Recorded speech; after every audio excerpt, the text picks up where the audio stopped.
Nous sommes donc toujours dans notre thème sous forme de questions. L'Église est-elle permise de juger? Est-ce que l'Église est-elle permise de juger? Et nous allons poursuivre la lecture dans 1 Corinthiens chapitre 5. Nous allons lire le verset 6. Il n'est pas beau votre sujet de gloire.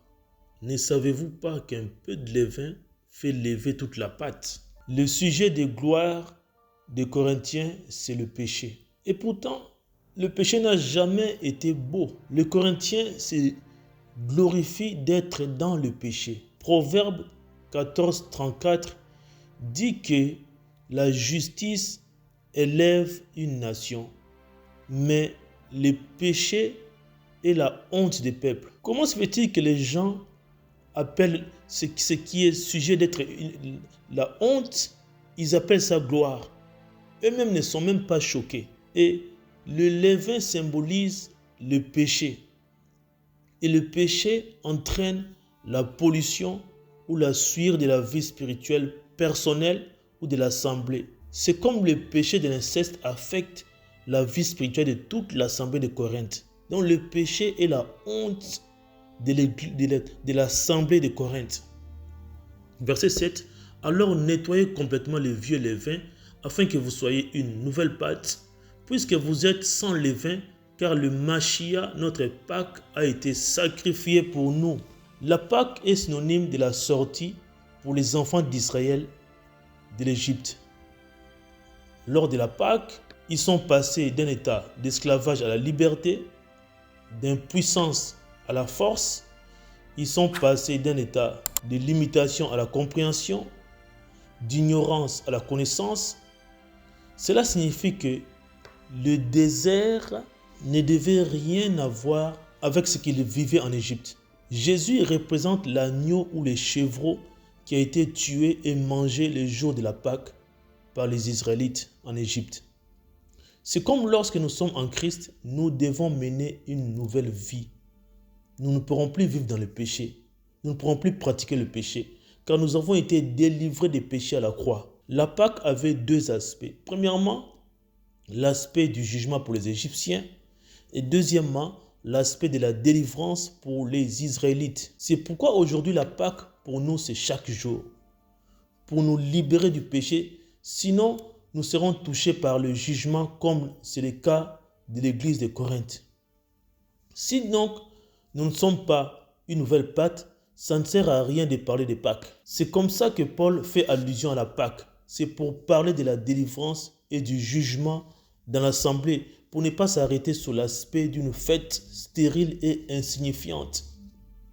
Si Christ est notre Pâque, cela veut dire que nous n'avons pas besoin de fêter quelque chose qui est en nous au quotidien. Christ est notre Pâque et Christ vit en nous. Verset 8. C'est pourquoi célébrons donc la fête non avec du vieux levain, non avec un levain de méchanceté et de malice, mais avec le pain sans levain de la sincérité et de la vérité. Célébrer la Pâque pour nous les chrétiens, c'est chaque jour. C'est chaque jour que nous devons vivre dans la sincérité, dans la vérité, et nous débarrasser de la méchanceté et de la malice. Cela n'est pas un jour spécifique, mais chaque jour. La fête de Pâques est juste une fête religieuse qui n'est pas recommandée pour l'Église. La date de la Pâque annuelle est fixée par l'Église catholique, qui n'est pas une église dans le sens des Écritures, mais plutôt un système hautement satanique. Le Vatican est le temple du diable. Il y a des églises évangéliques ou des réveils qui font chaque année la conférence de Pâques à une date fixée par l'Église catholique. Cette Pâque est une Pâque catholique. On n'a pas vu dans la parole les apôtres célébrer la Pâque à une date précise et faire des conférences de Pâques après la croix. Tu vas voir les gens habillés en blanc lors de la Pâque. C'est la religion. La parole n'a jamais dit aux églises de s'habiller en blanc lors d'une certaine fête appelée faussement Pâques. Ce n'est pas dans la parole, c'est de la religion ça. Versets 9 et 10. Je vous ai écrit dans ma lettre de ne pas vouloir vous mêler avec les fornicateurs, mais non pas d'une manière absolue, avec les fornicateurs de ce monde, ou avec les cupides, ou les ravisseurs, ou les idolâtres, autrement vous devez sortir du monde. Paul ne nous dit pas de ne pas nous mêler avec les fornicateurs, cupides, ravisseurs, idolâtres de ce monde d'une manière absolue. Autrement dit, nous devons sortir de ce monde, puisque dans les entreprises, les supermarchés, dans les transports, les universités, etc. Parce que ce sont ces genres de personnes que nous côtoyons ou nous rencontrons dans cet environnement. Nous n'avons pas le choix, étant encore dans le monde, de nous mêler avec eux. Et nous sommes appelés à les évangéliser. Logiquement, ils doivent continuer à exister sur la terre. Nous devons continuer à exister avec eux sur la terre. Nous sommes appelés à les évangéliser et les ramener en Christ. Et le mot mêler signifie mêler ensemble, se tenir en compagnie avec, être intime avec quelqu'un, avoir des relations, être en communication. Verset 11. Mais maintenant, ce que je vous ai écrit, c'est de ne pas vous mêler avec quelqu'un qui se nomme frère, s'il est fornicateur, ou cupide, ou idolâtre, ou railleur, ou ivrogne, ou ravisseur de ne pas même manger avec un tel homme. Le problème ici est que cette personne se nomme frère, mais son comportement ou caractère contredit la parole. C'est la raison de son jugement. Si un frère décide de ne pas se mêler avec quelqu'un qui se nomme frère, en même temps étant fornicateur, cupide, idolâtre, railleur, ivrogne ou ravisseur, ou de ne pas manger avec un tel homme, tout le monde dira qu'il est radical et extrême. Il condamne les gens, il juge les gens, ne jugez point, etc. C'est ce que les gens diront. Il faut sortir de cette confusion et arrêter de faire l'amalgame. Ce verset est devenu un slogan. Ce verset est utilisé pour empêcher aux gens de ne pas dire la vérité. Ne jugez point, ne jugez point. Ce verset est utilisé pour ne pas choquer les gens. Ce verset est utilisé hors contexte. Et pourtant ici, la parole fait ressortir son côté radical et extrémiste, puisque Paul nous demande ici de juger. Paul nous demande ici de ne pas nous mêler avec des frères vivant dans les péchés, les frères pratiquant les péchés. Mais il continue quand même à être présent dans l'assemblée et voire même dans le service tout en vivant dans le péché. Par exemple, un frère, quelqu'un qui se dit frère, mais étant fornicateur. C'est-à-dire, celui qui est, par exemple, dans le concubinage, c'est un fornicateur. Si quelqu'un est un converti ou arrive nouvellement dans une église, étant dans le concubinage, ce n'est pas celui dont parle Paul ici. C'est clair qu'il faut leur faire comprendre avec amour qu'ils sont dans le péché et les aider à régulariser leur situation, s'ils ont la volonté de faire, bien sûr. Paul ici parle de quelqu'un qui était déjà chrétien, qui fréquentait déjà une assemblée et qui a basculé dans le concubinage, dans la fornication. Malheureusement, il y a aussi des frères et sœurs qui ont la volonté de se marier, mais ils n'ont pas d'argent exigé. Ils sont bloqués par la dot et coincés dans la fornication. Si la dot devient un obstacle au mariage, alors elle devient un instrument entre les mains de Satan qui n'aime pas le mariage et préfère maintenir les humains dans le péché. Il faut bannir la dot car elle fabrique plusieurs fornicateurs au sein de l'Église dans un environnement pauvre et précaire. Ce n'est pas parce que quelqu'un est pauvre qu'on doit lui retirer les droits de se marier. Non, tout le monde a le droit de se marier. C'est facile de dire qu'il faut travailler et économiser, comme quelqu'un m'a dit. Ensuite, payer la dot. Tandis qu'il y a des chrétiens qui vivent dans des conditions d'extrême pauvreté qui sont directement marginalisés par la coutume. La pauvreté dépend aussi du pays ou de la ville où vous habitez. La pauvreté dépend aussi de votre environnement, pas forcément de la famille. La dot est un agent qui fabrique des fornicateurs dans les assemblées. Beaucoup de gens disent comme quoi c'est notre coutume. C'est notre coutume. Ah bon? C'est votre coutume? Mais c'est bien. Dans la coutume, il y a des bonnes choses telles que le respect, le partage, l'assistance, l'hospitalité. Par contre, vendre les femmes est une mauvaise chose. La coutume n'est pas plus importante que la parole. Il faut abolir la dot pour libérer les captifs. Ceux qui établissent la liste des biens matériels à fournir et qui fixent les montants à payer pour la dot sont des esclavagistes. Une prophétesse a imposé la dot à l'homme qui voulait épouser une antillaise, membre de son assemblée. Car d'après cette prophétesse, la dot est le mariage biblique. Quelle ignorance! Dire aux gens que la dot est le mariage biblique, c'est une grande ignorance. Premièrement, elle n'a pas le droit d'imposer la dot parce qu'elle n'est pas sa mère biologique. Deuxièmement, dans la culture antillaise, on ne paye pas la dot pour épouser une femme. Marc chapitre 17, verset 13. Jésus dit, annulant la parole d'Élohim par votre tradition que vous avez établie. Et vous faites encore beaucoup d'autres choses semblables. Lorsque la coutume empêche le mariage, ça c'est annuler la parole par nos traditions. Puisque la parole veut que les humains puissent se marier. Lorsque les gens vivent dans la fornication parce que la dot les empêche de se marier, ça c'est annuler la parole par nos traditions. Puisque la parole nous demande de vivre dans la sainteté. Un chrétien qui trouve que la coutume est plus importante que la parole doit se repentir et être illuminé. Lorsque la coutume s'oppose à la parole, il faut automatiquement choisir la parole. Satan utilise la dot pour emprisonner les gens dans les péchés. Des fiançailles manches longues, 3 ans, 4 ans de fiançailles, par manque d'argent. Pendant que tous ces chrétiens vont forniquer pendant ces temps-là.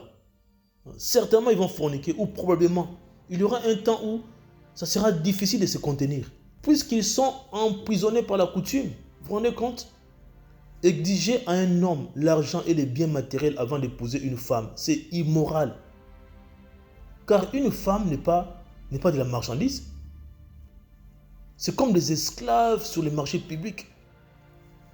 Dans la parole, les femmes se mariaient vierges et sans dot. La dot était une amende que l'homme devait payer lorsque la femme avait perdu sa virginité avant le mariage. Aujourd'hui, il faut payer la dot pour des femmes qui ne sont pas vierges. C'est le monde à l'envers. En Inde, les femmes font des avortements sélectifs, puisque c'est la femme qui paye la dot, alors que les femmes sont pauvres. Les familles sont pauvres. C'est pourquoi les femmes avortent des filles. Le nombre de filles avortées équivaut à 60 millions. C'est énorme. La dot, c'est un instrument entre les mains du diable pour générer les meurtres ou les avortements. Ça, c'est le sang qui coule. C'est aussi pour maintenir les gens dans la fornication à cause du manque de moyens financiers pour faire le mariage. Malheureusement, les fornicateurs seront jugés dans l'assemblée. Malheureusement. Par exemple, quelqu'un qui se nomme frère, mais qui étant idolâtre. Comme un pasteur branhamiste qui a dit qu'il aime Branham plus que Jésus. Et un autre pasteur branhamiste qui dit que Branham est le chemin, la vérité et la vie. Ça, ce sont des sorciers, c'est des envoûtés, des idolâtres. On voit les musiciens chrétiens qui composent des chansons pour glorifier, magnifier et exalter les humains. Les femmes, les hommes d'affaires, hein, les politiciens. Ils font des chansons d'anniversaire. Ils ont introduit le rock, le rap, le R&B, le hip-hop dans l'église. Ils sont adultères, ils sont fornicateurs. Ce sont des musiciens chrétiens, des idolâtres. Ce sont les mêmes musiciens qui ont profané et perverti la musique, qui sont invités dans les églises. Et lorsqu'ils font des concerts, la salle est pleine à craquer, bien qu'ils soient des musiciens idolâtres, ayant un style de vie, des musiciens profanes, au lieu plutôt de boycotter et ignorer leurs concerts. Si tu assistes au concert des musiciens chrétiens et tu partages leurs vidéos, tu es un idolâtre qui est en train de promouvoir l'idolâtrie et de contribuer à la pollution dans l'église. Madjab au gospel est le temple de l'idolâtrie. C'est un système toxique pour l'église. Tu ne peux pas te mêler en matière de culte avec les catholiques, les orthodoxes, les anglicans qui se disent chrétiens mais qui sont idolâtres, sauf s'ils t'ont invité pour prêcher la vérité. Participer à une messe de requiem, c'est synonyme de se mêler avec les idolâtres. Quelqu'un qui se nomme frère mais qui est cupide. Les gens sont prêts à tout pour avoir l'argent. Prêts à mentir, trahir, détruire. Ils sont prêts à tuer, calomnier, déshonorer. Ils sont prêts à tout pour déshumaniser. Ils sont prêts à servir, peu importe les dégâts, les risques, les prix à payer pour avoir l'argent. Puisqu'ils sont remplis d'avidité. Ces frères qui prétendent, qui prêtent l'argent aux autres frères avec intérêt. Mais c'est nommé frère.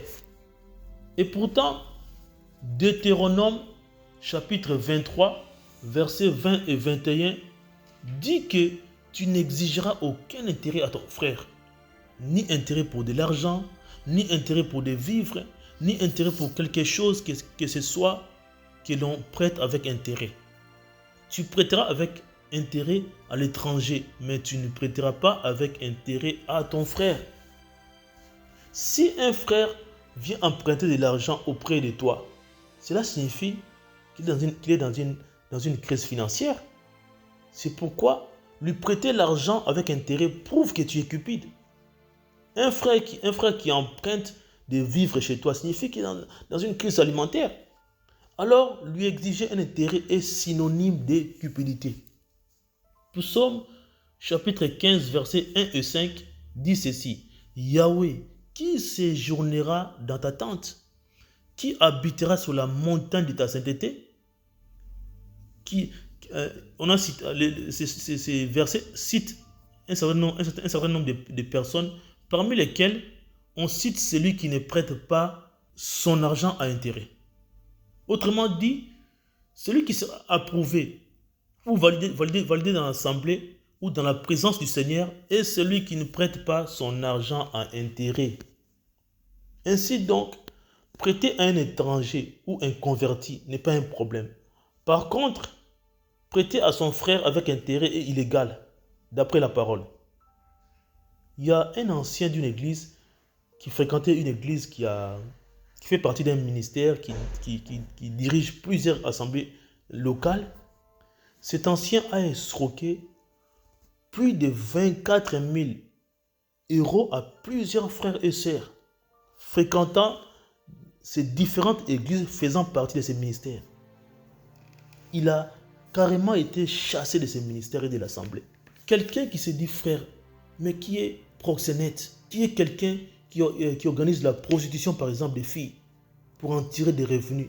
Mais c'est un cupide. Il ne peut pas fréquenter une assemblée.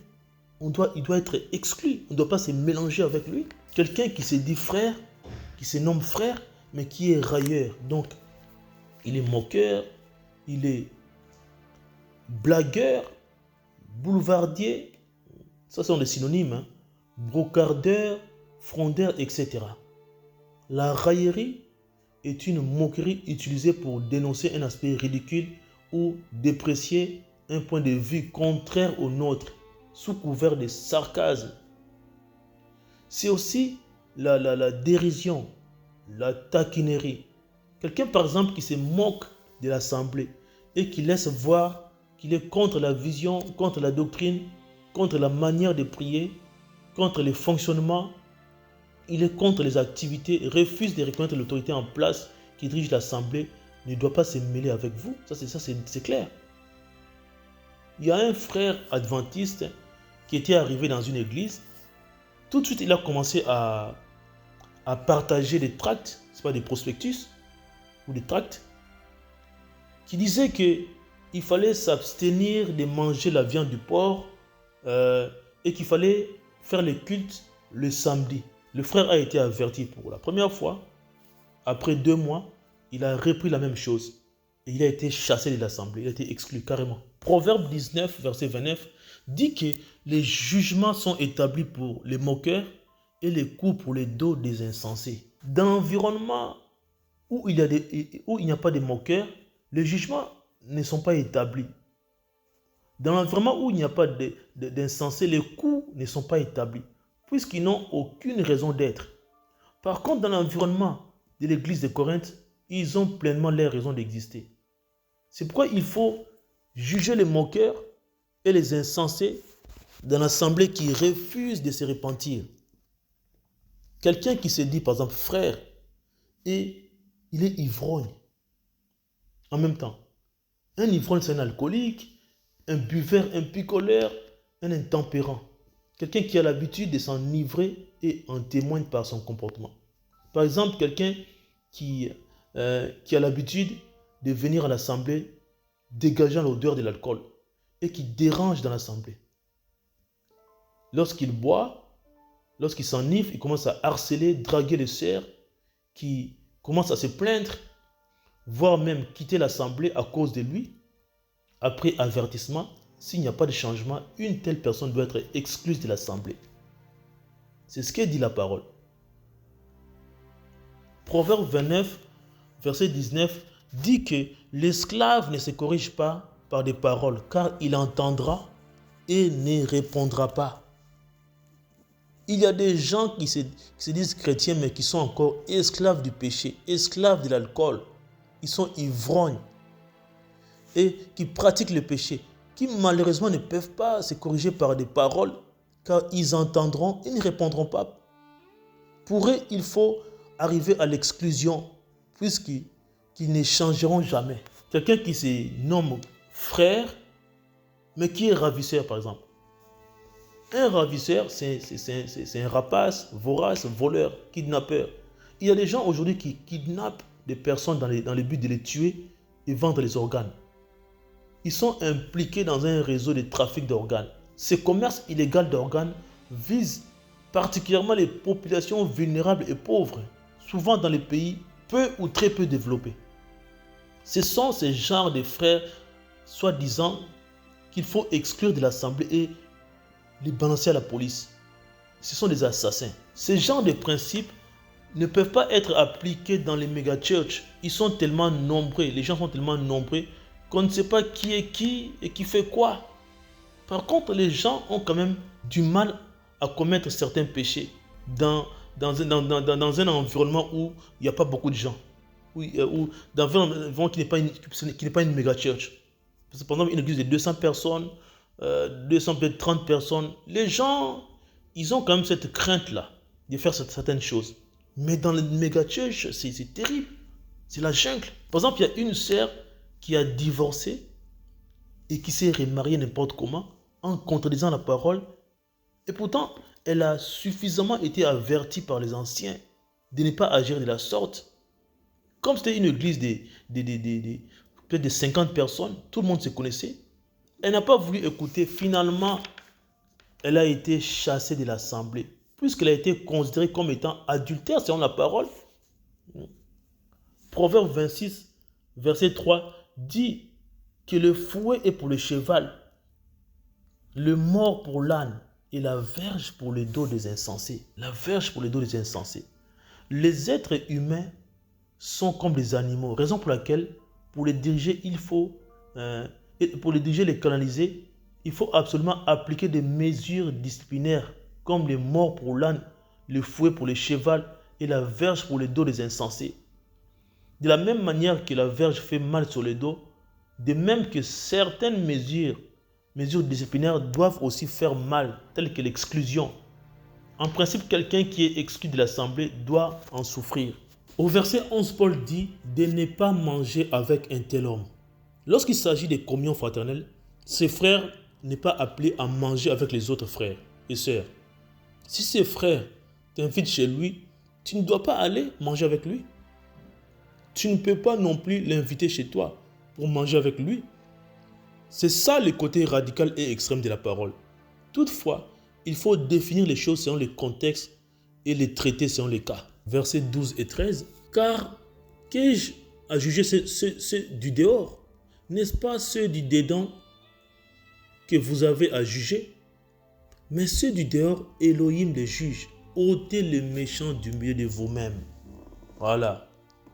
Ôtez le méchant du milieu de vous-même. En tant qu'Église, nous n'avons pas l'autorisation de juger ceux du dehors, qui sont des inconvertis. Ceux qui sont encore dans le monde. Lorsqu'on parle des jugements, on voit directement la sanction. Nous n'avons donc pas le pouvoir de les sanctionner. Par contre, en tant qu'Église, nous avons l'autorisation de juger et de sanctionner ceux du dedans qui font partie de l'assemblée. Parce que ceux du dehors ou inconvertis, c'est Elohim qui les juge. Nous allons en ce qui les concernant, nous limiter seulement à les évangéliser et les avertir.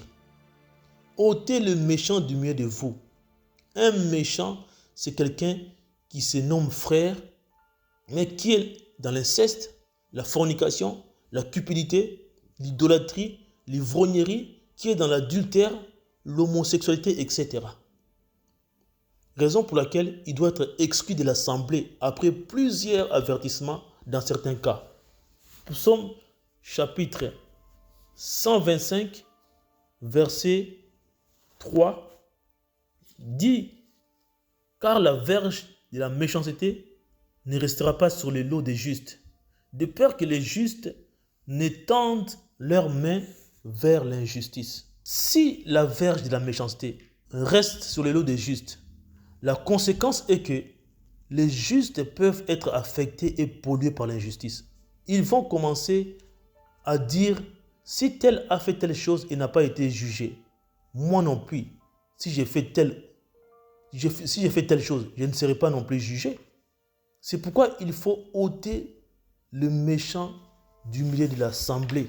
On va lire dans Matthieu chapitre 21, versets 12 à 17.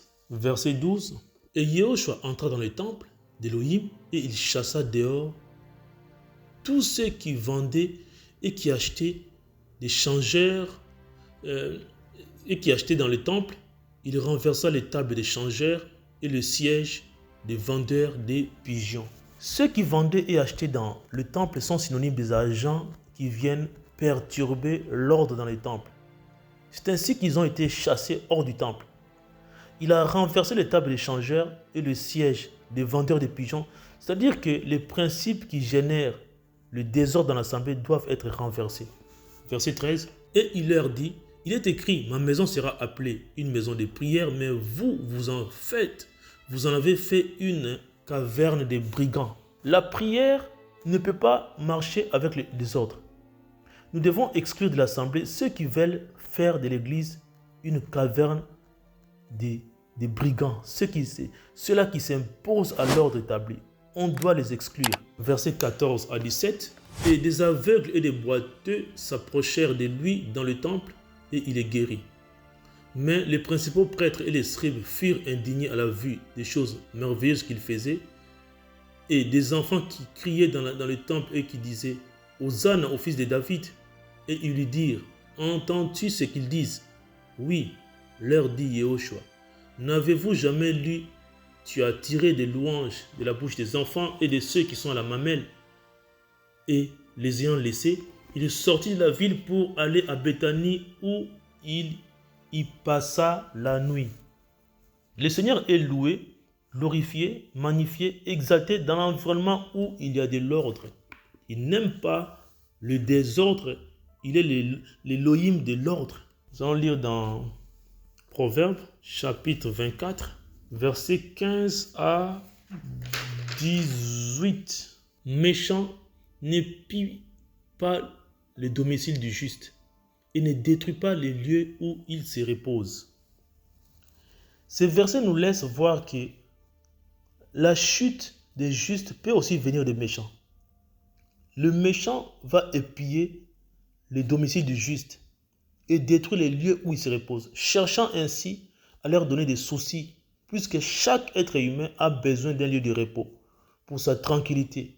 C'est ainsi que le Seigneur dit aux méchants de ne pas agir de la sorte. Verset 16. Car le juste tombe 7 fois et se relève, mais le méchant trébuche dans l'adversité. C'est plusieurs fois, 7 c'est plusieurs fois, c'est au pluriel, que ces versets ne donnent pas l'aval à certaines personnes de pouvoir tomber plusieurs fois et se relever. Tu peux aussi faire un aller sans retour, sans oublier qu'on peut être pardonné, mais les conséquences du péché demeurent, puisque tu as ouvert la porte à l'ennemi et tu deviens vulnérable face aux démons. Ces versets ne peuvent être en aucun cas encourager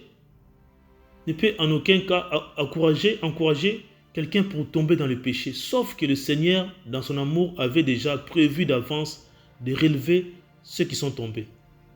S'élever signifie devenir puissant, venir sur la scène. C'est maintenir, être établi, être confirmé, être fixé. S'élever signifie être valide, être prouvé, éprouvé, être accompli, persister, être posé, stable. Quand tu tombes et tu te relèves, tu n'es pas forcément faux ou tu n'es pas faux, car cela peut arriver à tout le monde. Raison pour laquelle on ne peut pas juger quelqu'un qui est tombé et s'est relevé, parce qu'il s'est déjà repenti. Lorsque les méchants trébuchent dans le mal, ils ne vont pas chercher à se relever, car ils sont différents et insensibles par rapport au mal. Versets 17 et 18. Si ton ennemi tombe, ne t'en réjouis pas. S'il trébuche, que ton cœur ne s'en réjouisse pas, de peur que Yahweh ne le voie, que cela ne lui déplaise et qu'il ne détourne de lui sa colère.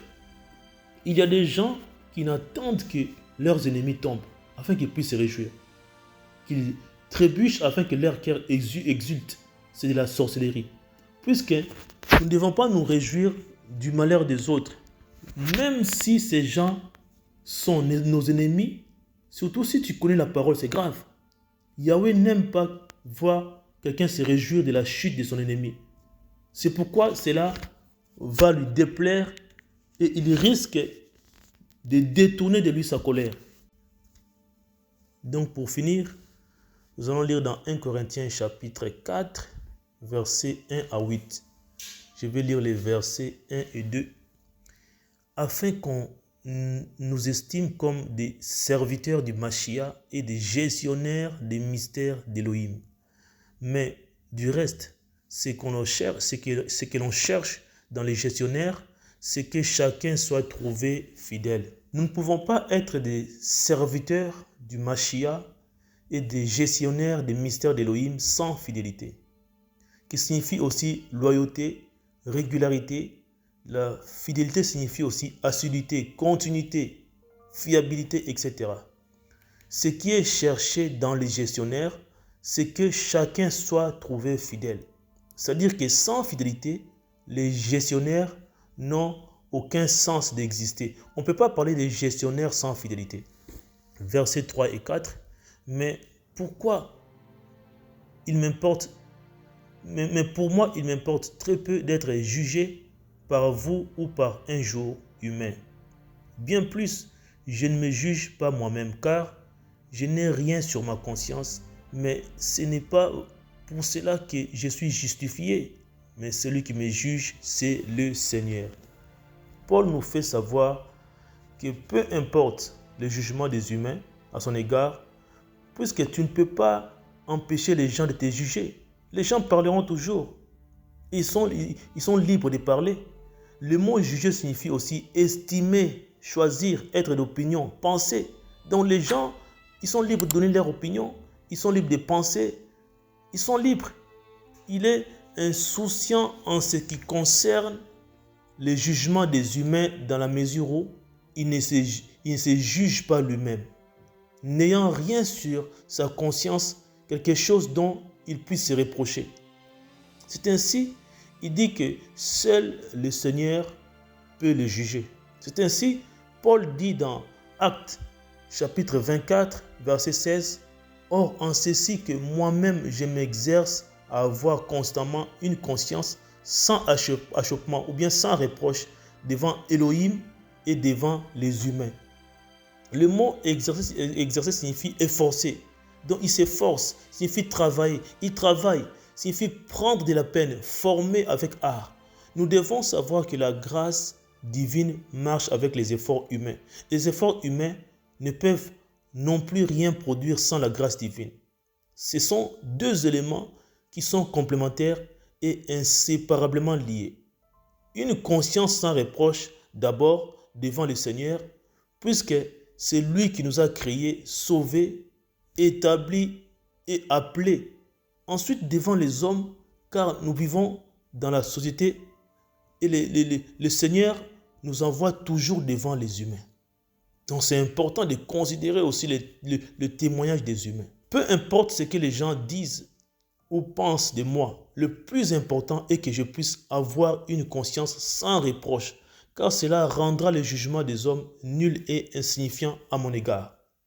Le plus important pour moi, c'est annoncer la vérité, même si cela peut choquer, irriter, déranger. Le plus important, c'est avoir une conscience sans reproche.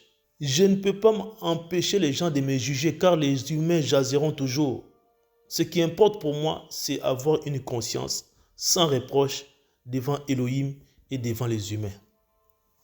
Verset 5. C'est pourquoi ne jugez pas avant le temps, jusqu'à ce que vienne le Seigneur qui illuminera le secret de la ténèbre et manifestera les desseins des cœurs.